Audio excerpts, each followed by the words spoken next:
안녕하세요. 이번 영상에서는 에이스테크라는 종목에 대해서 알아볼까 합니다. 코스닥에 등록되어 있고요. 088800입니다. 이미 많은 분들이 5G 관련주로 잘 알고 계실 텐데요. 실적도 궁금하고 향후 방향에 대해서도 궁금해서 이번에 선정해봤습니다. 먼저 숫자부터 보고 가시죠. 매출은 크게 상승하고 있지는 않고 소폭 상승 기세만 유지하고 있는데요. 3,500억의 매출이 18년 3,773억으로 올랐다가 19년에는 단 13억이 오른 수준 3,786억을 기록했습니다. 영업이익의 경우에도 18년에 흑자 전환했는데 19년에는 이익이 크게 줄어들었고요. 당기순이익을 보게 되면 18년에만 흑자였을 뿐 적자 지속으로 보는 것이 맞아 보입니다. 실제 20년의 1분기 숫자를 보더라도 매출도 감소했고 그 외 숫자들도 적자로 기록되어 있습니다. 사실 지금 주식이 주목받고 있기는 하지만 이에 비하자면 과거 데이터를 보여주는 실적을 기반으로 봤을 때는 투자가 좀 꺼려지는 수준이라고 할 수 있을 것 같은데요. 그럼 좀 더 자세히 들어가서 보도록 하죠. 지금 에이스테크를 비롯한 솔리드나 와이팜 등 통신주가 주목받는 이유는 바로 이것인데요. 5G 망 구축이 진행될 것이라는 기대감 때문입니다. 이것이 한국뿐만 아니라 글로벌이 다 5G로 망 전환을 시작하는 시점인데 한국에는 디지털 뉴딜 정책이 있다고 한다면 중국은 물론 미국도 주파수를 확대 공급한다고 합니다. 이에 따라서 내수는 물론 수출을 통한 매출, 실적 확대가 기대가 되는 부분이 있는 것이죠. 실제 미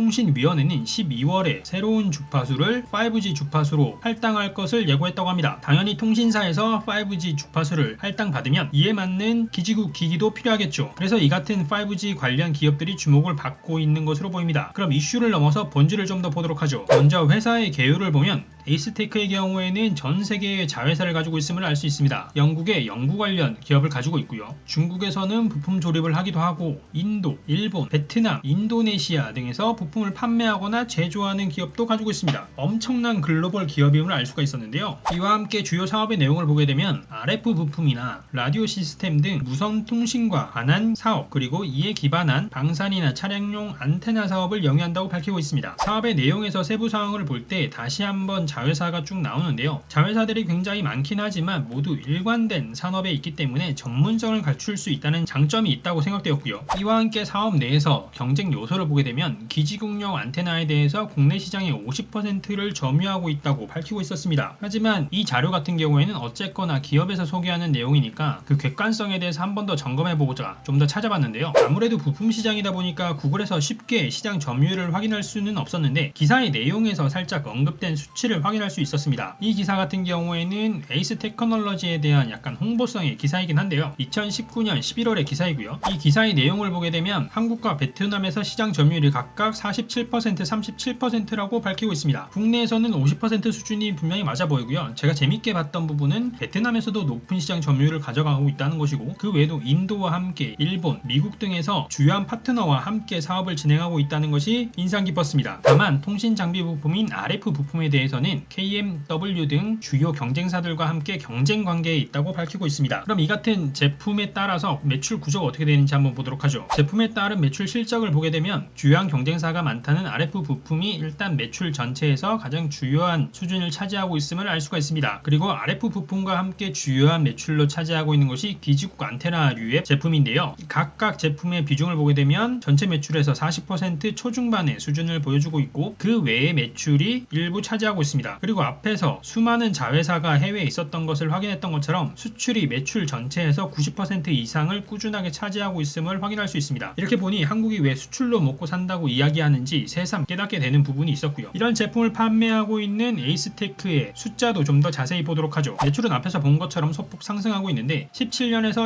18년으로 오면서 원가율이 크게 좋아졌습니다. 17년의 원가율 82% 수준에서 18년 원가율 76% 수준으로 크게 낮아졌습니다. 그리고 18년과 19년의 매출 원가율은 비슷한 수준으로 유지하고 있었고요. 원가율은 18년과 19년이 비슷했지만 매출액 대비 판관비 비율의 경우에는 19년이 매우 높았습니다. 18년에는 매출액 대비 판관비의 비율이 20%가 채 안되는 19.94%였는데 17년에는 21.7%, 19년에는 22.9%의 비중이었습니다. 이같이 원가가 높거나 판관비의 비율이 높았던 해에 영업이익이 매우 낮았는데요. 17년에는 영업 손실을 기록하는 수준이었고 19년에도 18년 대비해서 봤을 때 영업이익이 굉장히 줄어든 숫자를 확인할 수 있습니다. 이같이 19년에 판관비가 높았던 것을 확인해보면 18년 대비 경상 연구 개발비가 크게 높았던 것을 확인할 수가 있는데요. 18년 대비해서 봤을 때 약 80억 정도의 경상 연구 개발비가 더 투자되었고, 이 같은 것이 전체 판관비를 키우는데 크게 영향을 끼쳤습니다. 이 같은 것은 매출이 더 낮았던 2017년도에도 경상 연구 개발비가 더 높았던 것을 감안해서 봤을 때 18년에 영업이익이 났던 것은 경상 연구 개발비가 다른 해에 비해서 투자가 적었기 때문에 영업이익이 크게 날 수 있었다라고 추정해보는 것도 틀린 분석은 아니라고 보여집니다. 그리고 영업 외 활동에서도 보게 되면 19년의 실적이 더 좋지 않았는데요. 19년 실적에서 부정적으로 크게 영향을 끼친 것은 바로 기타 손실 부분이었습니다. 19년의 기타 손실에서는 외환 차손이 크게 영향을 끼치기도 했고, 그 외에도 유형자산 차손 등이 크게 영향을 끼쳐서 영업 외 활동을 부정적으로 이끌었고요. 특히 외환 차손의 경우에는 17년에도 18년 대비 크게 높았던 것을 확인할 수 있었습니다. 이 같은 영향으로 18년에만 당기순이익이 흑자가 되었고 17년과 19년 모두 당기 순손실을 기록했던 것을 확인할 수 있습니다. 그러니까 풀이해보면 영업 활동에 따라서 기업의 이익이 흑자가 되거나 적자가 되는 상황은 아니고, 영업을 위한 연구나 그 외의 부수 활동의 비용이 기업의 손익에 영향을 끼치고 있음을 알 수 있습니다. 그러니까 영업 활동을 통해서 매출이 좀 더 끌어올라오기도 해야겠지만, 그 외의 활동에서도 관리가 필요한 수준의 숫자가 지속되고 있는 것이죠. 이어서 재무상태표도 보게 되면 유동자산의 경우에는 소폭의 등락이 있는데 매출 채권의 변화가 가장 크게 영향을 끼치고 있는 것으로 보이고요. 비유동자산의 등락에서는 유형자산의 등락이 영향을 끼치고 있는 것으로 보입니다. 그리고 2019년에 유형자산이 줄어든 것을 확인할 수 있는 기사도 있었는데요. 5G 관련 투자가 산업 전반에서 이루어지지 않고 있는 가운데 에이스테크가 보릿고개를 넘기 위해서 여러가지 활동을 하고 있다는 기사의 내용입니다. 회사채에 대한 언급이 있지만 저희가 앞에서 봤던 유형자산에 대한 내용도 포함되어 있는데요. 현금 유동성이 떨어지다 보니까 유휴자산을 판매하기로 했고, 그 유휴자산이 인천 남동구에 있는 토지와 건물이었고, 이것을 팔아서 500억 원 정도의 현금을 확보했다고 밝히고 있습니다. 이 같은 영향으로 유형자산이 줄어든 것을 확인할 수 있고요. 부채에도 등락은 있는데 가장 크게 영향을 끼친 것은 다름 아닌 차입금입니다. 장기 차입금의 변화와 함께 단기 차입금의 변화가 부채에 크게 영향을 끼치고 있는데요. 이 같은 것과 함께 저한테 가장 눈에 띄었던 것은 바로 누적된 결손금이었습니다. 지속적으로 큰 단기 순이익은 나지 않고 적자가 나오고 있었기 때문에 결손금이 계속해서 나오고 있는 부분이 눈에 띄었고요. 이와 함께 이익이 크게 나지 않는 상태에서 투자가 계속해서 이루어지고 있기 때문에 부채가 계속해서 늘었고, 이 같은 것을 보자면 자본과 부채의 비율로 볼 수 있는 부채 비율 역시도 꾸준하게 높은 상태를 유지하고 있는 것이 우려스럽게 보이긴 했습니다. 다만 2018년에는 400%가 넘는 수준의 부채 비율이었지만 2019년에는 소폭 하락한 300%가 넘는 수준으로 줄어들긴 했습니다. 어쨌거나 숫자가 그렇게 긍정적이진 않은데요. 이 같은 위기의 숫자를 보여주고 있는 에이스테크의 최근 숫자도 함께 보러 가시죠. 사업보고서에 이어서 분기보고서의 재무상태표부터 보게 되면 먼저 자산 총계가 늘어난 것이 눈에 띄는데요. 영상의 앞부분에서 분기 매출이 좋아졌던 것으로 기억되지는 않는데 현금성 자산도 늘었고 유형 자산도 늘었습니다. 가장 쉽게 생각할 수 있는 것이 매출을 통한 자본 유입이 아니라 부채를 통한 자본 유입이 있지 않았을까 싶은데, 실제 보게 되면 부채에서 단기 차입금도 크게 늘어난 것을 확인할 수 있고 장기 차입금도 늘어난 것을 확인할 수가 있습니다. 이같이 부채 총계도 크게 늘었기 때문에 부채 비율을 보게 되면 또다시 400%가 넘는 수준을 기록하게 되었고요. 이와 함께 눈에 띄는 것은 바로 결손금이 줄어든 내용인데요. 저희가 영상 앞부분에서 봤던 것처럼 단기 순이익이 나진 않았기 때문에 이 내부에서 조정이 있었는데 주식 발행 초과금이 결손 보전으로 이어졌습니다. 주식 발행 초과금이 제한적 목적으로만 사용될 수 있긴 하지만 결손금의 보전을 주식 발행 초과금으로 해결해야 했다는 것은 일단 긍정적인 상황으로 해석되기는 어려운 부분이 있습니다. 손익도 자세히 보게 되면요. 앞에서 본 것처럼 매출은 줄었는데 영업이익은 적자로 전환했고 단기 순이익 역시도 적자로 전환했죠. 손실에 가장 크게 영향을 끼친 것은 다름 아니라 매출의 감소로 생각되는데요. 매출은 크게 감소했지만 매출 원가는 크게 줄지 않아서 매출 원가율을 비교해봤을 때 작년 동기에 73%의 원가율이 2020년 1분기에 87%로 크게 오른 것을 확인할 수 있습니다. 아마 매출이 줄었다고는 하지만 고정비는 줄일 수 없었던 것이 원가율 상승에 크게 기여하지 않았나 싶고요. 판관비 역시도 크게 줄어들진 않아서 영업이익부터 손실이 나기 시작했던 것이죠. 여기에 영업 외 활동에서도 보게 되면 다른 것보다 금융 원가가 크게 뛴 것을 확인할 수가 있는데요. 앞에서 본 것처럼 차입금으로 인한 이자 비용 등이 크게 영향을 끼쳐서 이 부분이 이익보다는 비용이 커서 단기 순이익은 영업 손실보다 좀 더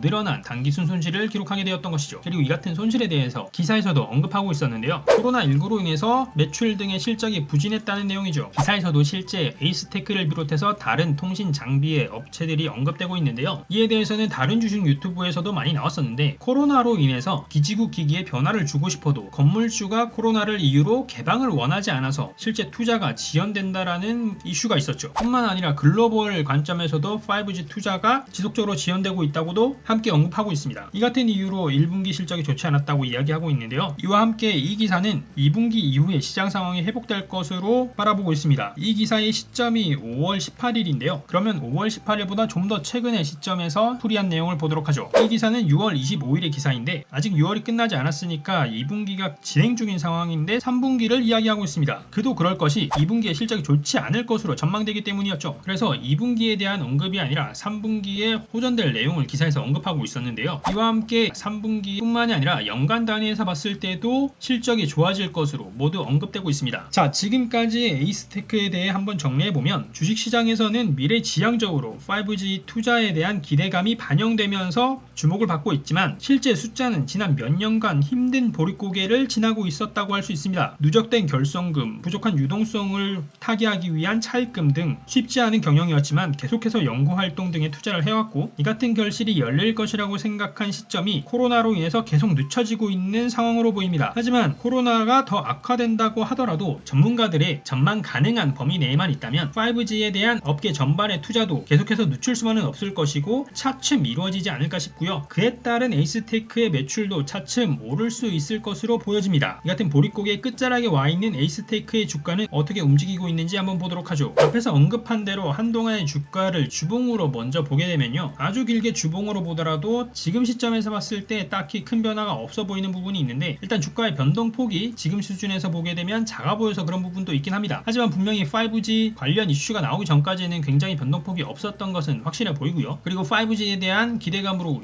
2019년에도 한 차례 상승한 것을 확인할 수가 있는데요. 이후 작년 말에서부터 올해 초 코로나 직전에도 이에 대한 기대감으로 주가가 올랐습니다. 하지만 유동성이 풍부해진 최근 장에서는 그 기대감으로 인한 주가 상승이 더 높아졌다고 할 수 있습니다. 사실 그 사이에 실적에서는 크게 변한 것이 없는데 기대감만으로 오른 주가가 과거에 만원 초반대까지 올랐던 주가에 비해서 봤을 때 지금은 3만원대, 그러니까 3배 정도 더 올랐으니까 유동성에 대한 효과를 톡톡히 보고 있는 주가라고 충분히 해석할 수 있습니다. 하지만 그 같은 기대감으로 주가가 최근에 많이 오른 것은 사실인데요. 앞에 다른 이슈와 기사에서도 봤듯이 2분기 실적 자체에 대한 기대감은 시장에서 없는 상황입니다. 그렇기 때문에 지금 오른 주가는 조정을 좀 받지 않을까 싶은데요. 하지만 3분기에는 실적이 나온다는 기대감도 있고 3분기 실적이라는 것이 실적 발표일에만 중요한 것이 아니라 그 사이 관련 영업 현황 등이 공시나 뉴스로 나올 테니까 그때마다 주가 흐름에 영향을 줄 텐데 이 같은 장기적 기대감을 지금 주가가 미리 반영하고 있는 것 아닌가 싶습니다. 그렇게 보자면 5G 관련 수주나 투자 관련 이슈가 지금 기준으로 봤을 때 얼마나 빠른 시점 이후에 발표되는지에 따라서 지금의 주가가 유지될 수도 있고 아니면 흘러내릴 수도 있지 않을까 싶습니다. 이같이 분명 단기간에 상승한 부담이 있기에 조정이나 차익 실현에 대한 욕구도 있긴 하겠지만 연말과 기말 발표까지 보자면 주가의 전반적인 흐름 자체는 긍정적으로 이어지지 않을까 생각합니다. 자, 오늘은 5G 관련 주목을 받고 있는 에이스테크에 대해 알아봤습니다. 코로나로 인해서 더욱 힘들어진 기업을 본 것 같기도 해서 안쓰럽기도 한데요. 이 시기를 잘 버텨서 꽃피는 봄을 맞이하는 에이스테크와 에이스테크의 주가가 되었으면 하고요. 이 영상을 보시는 모든 분들의 투자에 도움이 되었으면 합니다. 그럼